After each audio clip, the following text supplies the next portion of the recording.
ओम शांति।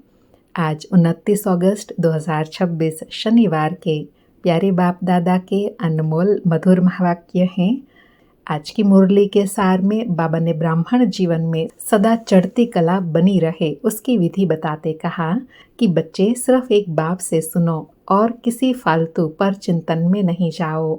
बाबा कहे व्यर्थ वाहियात बातों में अपना समय बर्बाद नहीं करो।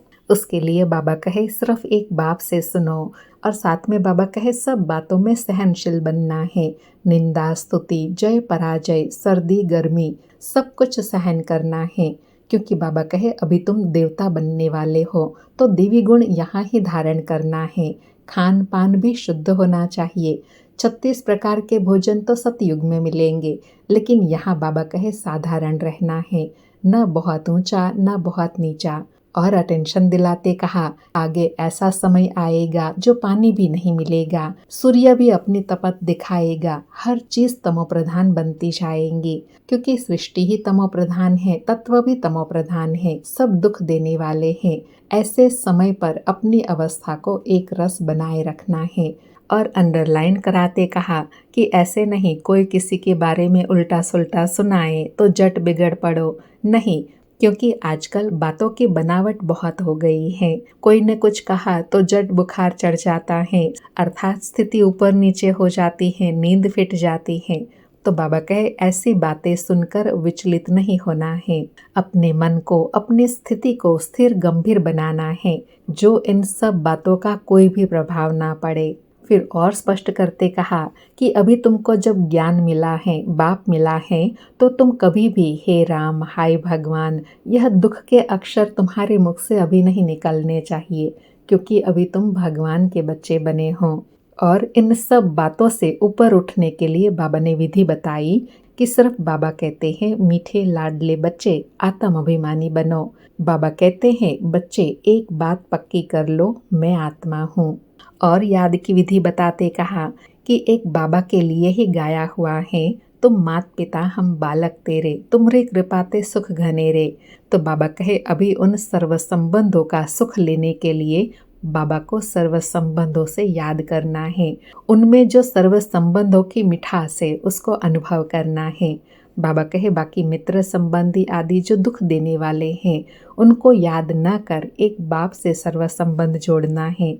बाबा कहे बाबा इसके लिए रास्ता तो बिल्कुल सहज बताते हैं, अपने को आत्मा समझ मुझ एक बाप को याद करो। और स्पष्ट करते अटेंशन दिलाया कि प्रवृत्ति मार्ग के संबंध से तोड़ निभाना है, नहीं तो और ही खिटखिट होती जाएंगी और विघ्न परिस्थितियां आएंगी। इसलिए युक्ति से चलना है, प्यार से हर एक को समझाना है, क्योंकि बाबा कहे तुम देवता बनते हो तो तुमको देवी गुण यहाँ ही धारण करना है, सबके साथ प्यार से चलना है। और साथ में एग्जाम्पल देते कहा कि किसी को देवी गुणों की धारणा पर समझाते हो तो ऐसे समझाओ कि देवताएं भी प्याज लहसुन आदि तो नहीं खाते हैं, हम भी मनुष्य से देवता बनते हैं, तो हम यह कैसे खा सकते हैं। स्वयं भगवान आकर राय देते हैं यह सब छोड़ो, अभी हमको बेहद का बाप आकर देवी गुण सिखलाते हैं, तो सर्वगुण संपन्न यहाँ ही बनना है। ऐसे ऐसे बाबा कहे प्यार से समझाना है। और गुह्य कनेक्शन बताते कहा कि यहाँ ही अभी सर्वगुण संपन्न बनना है, यहाँ बनेंगे तब फिर भविष्य नई दुनिया आएंगी। अभी रात का अंत है, कलयुग का अंत है, यहाँ ही जब देवी गुण धारण करेंगे तब फिर सुबह सतयुग में जाएंगे। फिर अपनी चेकिंग करने के लिए कहा कि अपनी परीक्षा हर एक को आपे ही लेनी है, ऐसे नहीं कि बाबा तो सब कुछ जानते हैं। बाबा कहे तुम अपने को देखो ना, बच्चे खुद भी समझते हैं हम कितना पढ़ाई पढ़ते हैं, कितना धारणा करते हैं, किस नंबर से पास होंगे, किस सब्जेक्ट में हम ढीले हैं। इसमें बच्चों को अपनी जांच रखनी है, देखना है हमारे में क्या कमी है, मैं कितना मीठा बना हूँ, सबके साथ प्यार से चलता हूँ।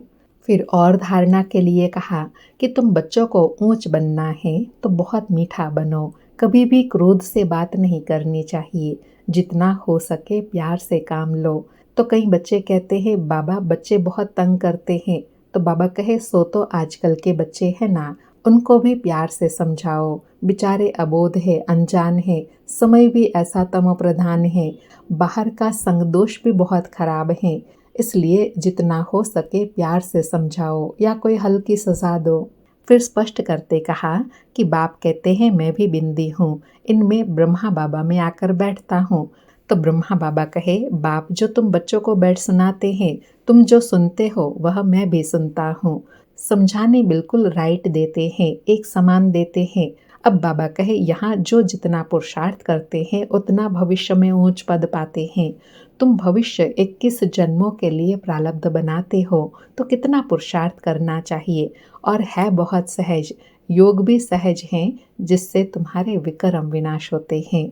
और विशेष कहा कि बाप कहते हैं मैं गारंटी करता हूँ, कल्प कल्प में ही आकर तुम बच्चों को पावन बनाता हूँ। तो बाबा कहे, तुम बच्चों को भी फिर निश्चय होना चाहिए, निश्चय में ही विजयी हैं। निश्चय होना चाहिए, हमने ही 84 जन्मों का चक्र लगाया है। फिर और स्पष्ट करते कहा कि बच्चों को समझाया है, यह जो प्रदर्शनी आदि के सब चित्र हैं, यह सब दिव्य दृष्टि से बाप ने बनवाए हैं, करेक्ट भी कराए हैं। बाबा कहे, यज्ञ के शुरुआत में जब बनारस में बाबा एकांत में रहते थे तो दीवारों पर चक्र का चित्र निकालते थे। समझते कुछ भी नहीं थे, लेकिन अंदर खुशी होती थी। फिर जब साक्षात्कार होता था तो जैसे उड़ जाते थे। लेकिन ब्रह्मा बाबा कहे, यह सब कुछ क्या होता था कुछ समझ में नहीं आता, क्योंकि ज्ञान नया था ना। और साथ में बाबा ने कहा, कई बच्चे जो उल्हाना देते हैं कि बाबा हम देरी से आए, तो उनके लिए विशेष बाबा ने कहा कि अच्छा है देरी से आए, अभी नए नए जो आते हैं 7 दिन में सारा नॉलेज समझ लेते हैं, पुराने से भी आगे चले जाते हैं, क्योंकि ज्ञान रिफाइन हो गया। अभी जैसे ज्ञान से हमको मक्खन निकाला हुआ मिलता है, तो इसलिए समझना सहज होता है। तो बाबा कहते हैं, फिक्र मत करो, आगे आते थे तो भागंती हो जाते थे, कई भागंती हो गए, नए नए तो और भी अच्छा सर्विस में लग जाते हैं। बाबा कहे, नई नई बच्चियां भी सर्विस से दिल पर चढ़ जाती हैं। इसलिए बाबा हमेशा कहते हैं ना, ड्रामा में जब जिसका पार्ट आने का होता है उसमें कल्याण ही है। ऐसे कल्याण समझकर अपना पुरुषार्थ कर उन्नति को पाते रहना है। सुनते हैं प्यारे बाप दादा के अनमोल मधुर वाक्य। आज बाबा कहे, मीठे बच्चे सब बातों में सहनशील बनो, निंदा स्तुति जय पराजय सब में समान रहो, सुनी सुनाई बातों में विश्वास नहीं करो। मीठे बच्चे सब बातों में सहनशील बनो, निंदा स्तुति जय पराजय सब में समान रहो, सुनी सुनाई बातों में विश्वास नहीं करो। आज मुरली से प्रश्न है, आत्मा सदा चढ़ती कला में आगे बढ़ती रहे, उसकी सहज युक्ति सुनाओ। आत्मा सदा उड़ती कला में आगे बढ़ती रहे, उसकी सहज युक्ति सुनाओ। उत्तर में बाबा कहे, एक बाप से ही सुनो, दूसरे से नहीं। फालतू पर चिंतन में, वाहियात बातों में अपना समय बर्बाद न करो, तो आत्मा सदा चढ़ती कला में रहेंगी। उल्टी सुल्टी बातें सुनने से, उन पर विश्वास करने से अच्छे बच्चे भी गिर पड़ते हैं। इसलिए बहुत संभाल करनी है, इसलिए बहुत संभाल करनी है। सारी मुरली से धारणा के लिए सार है। पहला पॉइंट, अपनी जांच आपे ही करनी है। देखना है मैं बहुत मीठा बना हूँ, हमारे में क्या क्या कमी है। सब देवी गुण धारण हुए हैं, अपनी चलन देवताओं जैसी बनानी है। आसुरी खान पान त्याग देना है।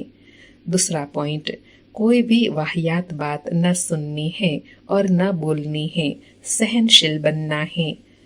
आज प्यारे सतगुरु बाबा का वरदान है, अपनी स्मृति वृत्ति और दृष्टि को अलौकिक बनाने वाले सर्व आकर्षणों से मुक्त भव।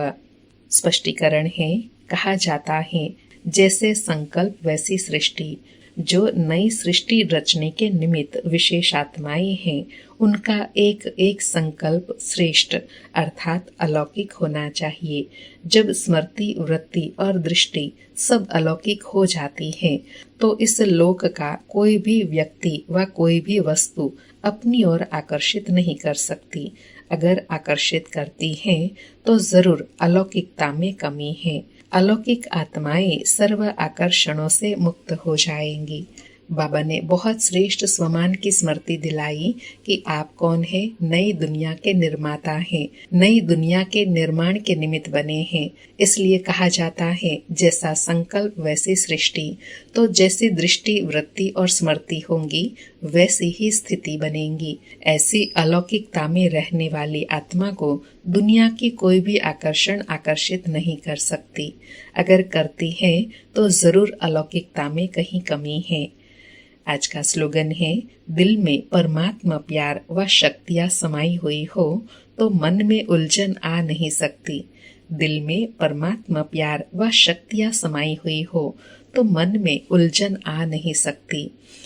आज के अव्यक्त इशारे हैं, अपवित्रता के बीज को भी समाप्त कर संपूर्ण स्वच्छ पवित्र बनो। आज की धारणा है, संपूर्ण सत्यता भी पवित्रता के आधार पर होती है। पवित्रता नहीं तो सदा सत्यता रह नहीं सकती है। सिर्फ काम विकार अपवित्रता नहीं है, लेकिन उसके और भी साथी हैं। तो महान पवित्र अर्थात अपवित्रता का नाम निशान न हो। अच्छा, ओम शांति। शुक्रिया बाबा, शुक्रिया।